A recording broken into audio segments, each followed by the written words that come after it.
بسم اللہ الرحمن الرحیم۔ میں بازار حسن میں کیسے پہنچی؟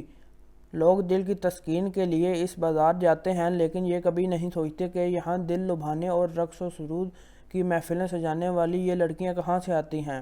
کوئی بتائے یا نہ بتائے، لیکن میں آپ کو بتاتی ہوں کہ میں اس حسن کے بازار میں کہاں سے آئی تھی اور کس کی بیٹی تھی۔ یہ قصہ میرے والدہ کی بد نصیبی کے اس دن سے شروع ہوا ہے جب شادی کے 6 ماہ بعد ایک رات ان کے شوہر یعنی میرے والد دیر سے گھر آئے تو ان کے بالوں میں گلاب کے پھولوں کی چند مرجھائی ہوئی پتیاں چپکی تھیں۔ والدہ نے ان مرجھائی پتیوں کو اپنی حنائی انگلیوں سے جدا کر کے کہا، کیا پوچھ سکتی ہوں یہ کہاں سے آئیں؟ کیا آپ کسی پھول بھرے بستر پر لیٹ کر آئے ہیں؟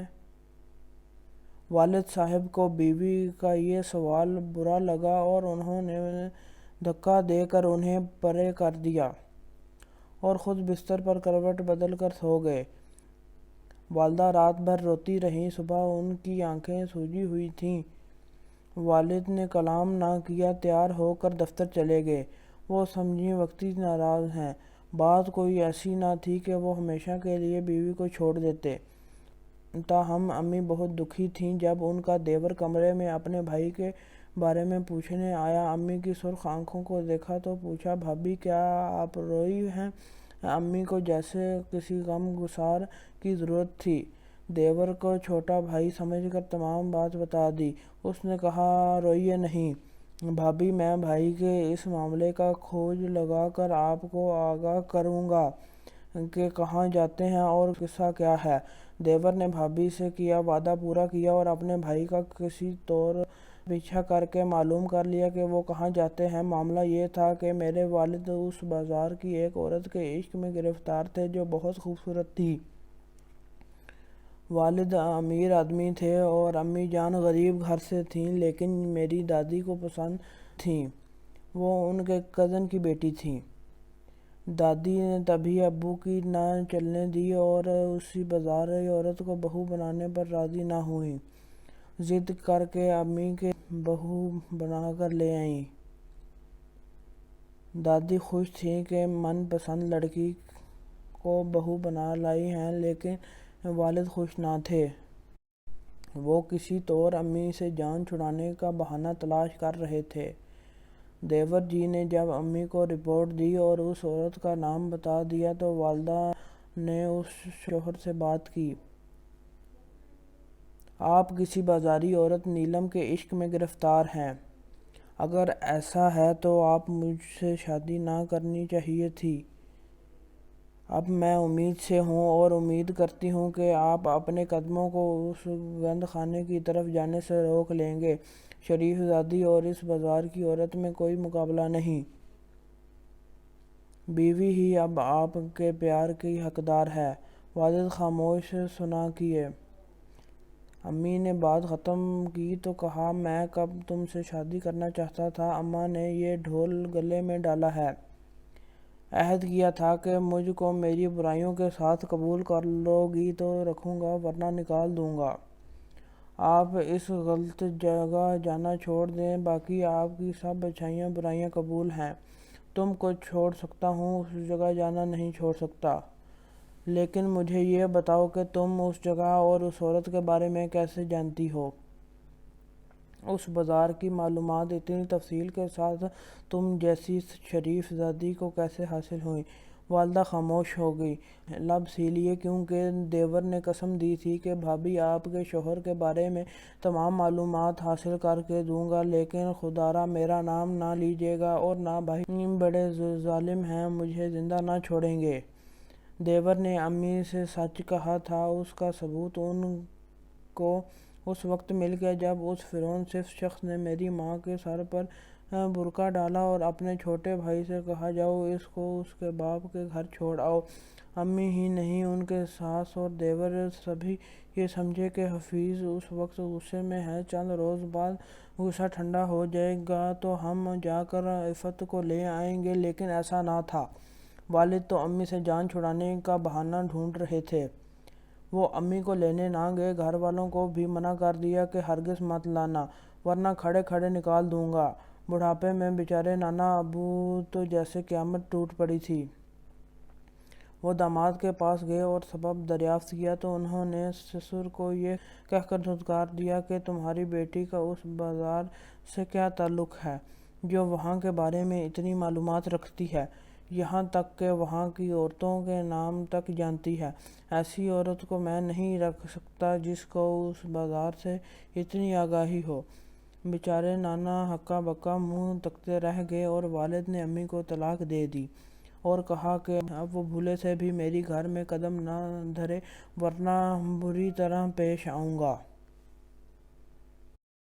امی نے پھر بھی دیور کا نام نہ لیا کیونکہ وہ بیچارہ FSC کا طالب علم تھا اور میرے والد کے ٹکڑوں پر پل رہا تھا، اس کا مستقبل تباہ ہو جاتا۔ اس نے بھی نہ بتایا کہ میں نے بھابھی کو آپ کے کرتوتوں کے بارے میں معلومات فراہم کی تھیں۔ میرا جنم نانا کے گھر ہوا۔ باپ نے میری شکل دیکھی اور نہ میں نے ان کی۔ بعد میں جب دادی وفات پا گئیں، انہوں نے اپنے من کی مراد پوری کی اور اپنی من چاہی عورت سے شادی کر لی۔ 2 سال میں اور امی نانا کے گھر رہے۔ اس کے بعد انہوں نے ایک شریف انسان سے والدہ کی دوسری شادی کرا دی۔ میرے سوتیلے والد غریب ضرور تھے لیکن بہت اچھے اخلاق کے مالک تھے، دیندار تھے اور حقوق العباد کو مانتے تھے۔ انہوں نے ہم ماں بیٹی کو دل سے قبول کیا اور میری پرورش ایک حقیقی باپ کی طرح کی۔ کبھی مجھے یہ احساس نہ ہونے دیا کہ میں ان کی اولاد نہیں ہوں۔ وہ مجھے اعلیٰ تعلیم دلوانا چاہتے تھے مگر غربت آڑے آ گئی اور میں صرف پرائمری تک تعلیم حاصل کر سکی۔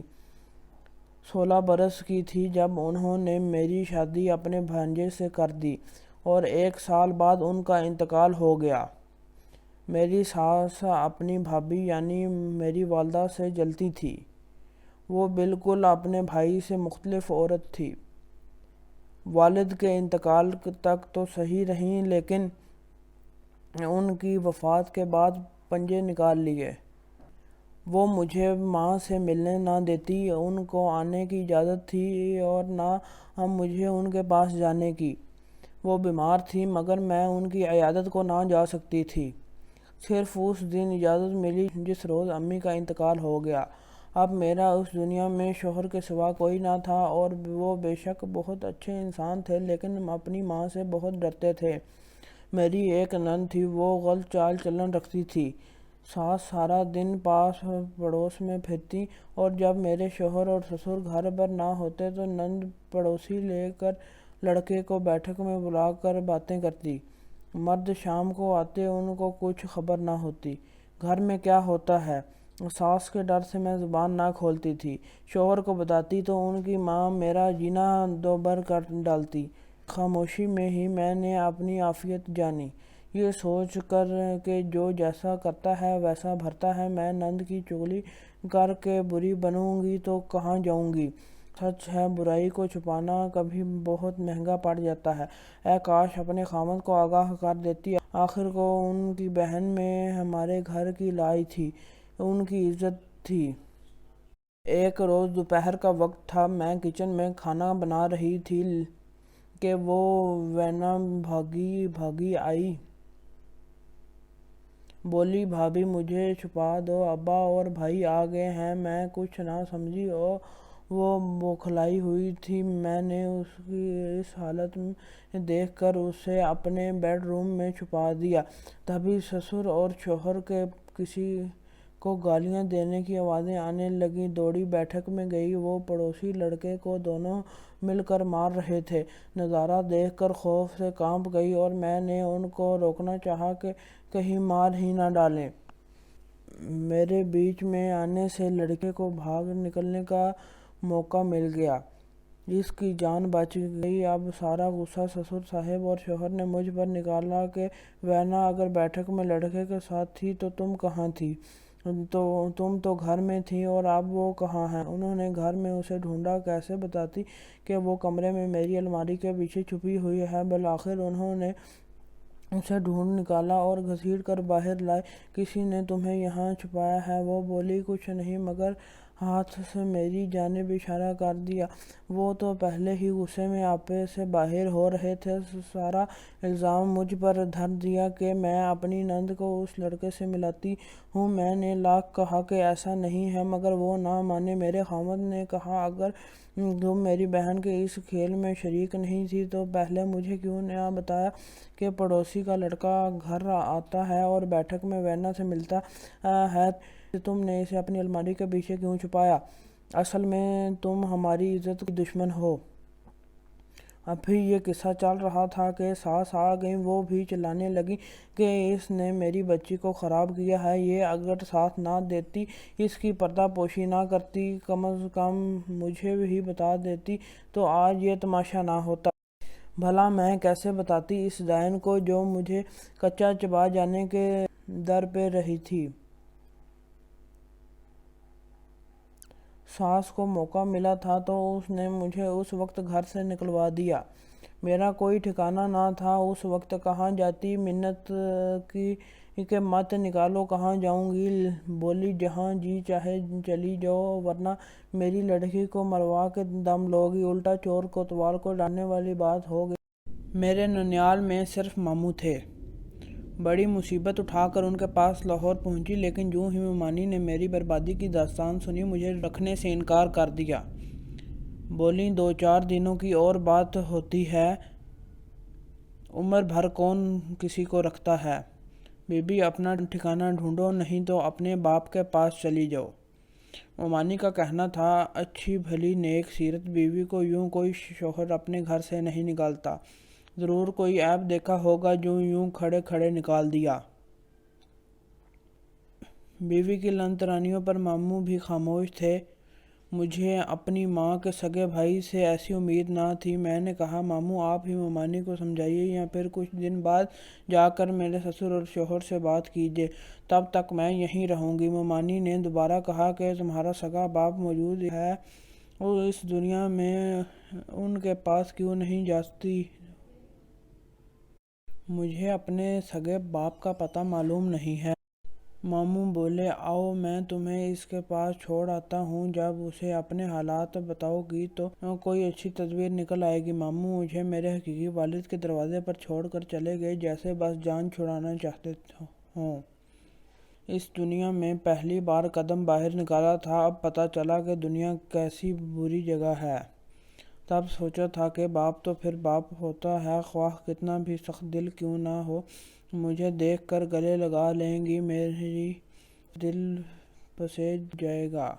آخر کو میں ان کا خون ہوں، ان کی اولاد ہوں، یہ گمان بھی خواب و خیال نکلا۔ سامنے سوتیلی ماں بیٹھی تھی۔ پوچھا کون ہو، کیوں آئی ہو؟ میں نے بتایا کہ سارا ہوں اور حفیظ کی بیٹی ہوں۔ میری ماں کا نام عفت تھا، جو ان کی پہلی بیوی تھی۔ انہوں نے ان کو طلاق دی اور میں نے نانا کے گھر جنم لیا، تبھی والد سے کبھی نہیں مل سکی۔ آج ماموں یہاں چھوڑ گئے ہیں۔ مختصر بابتہ سنائی۔ وہ بولی کیا جائیداد سے حصہ چاہیے جو اتنی مدت بعد تم کو باپ کی یاد آ گئی؟ اتنے میں والد اپنے کمرے سے نکلے اور پوچھا کون ہے؟ میں نے کہا آپ کی بیٹی ہوں۔ بولے کون بیٹی؟ میں نے نام بتایا۔ جواب ملا میں نہیں جانتا تمہیں۔ میں تصویر حیرت بن گئی۔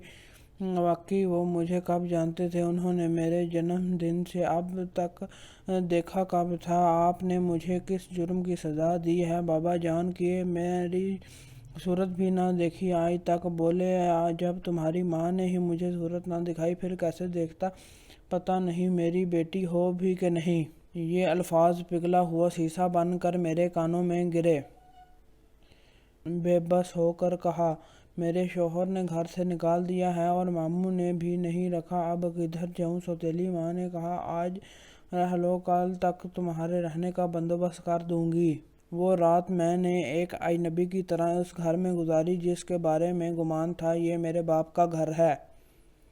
صبح والد میرے اٹھنے سے پہلے چلے گئے۔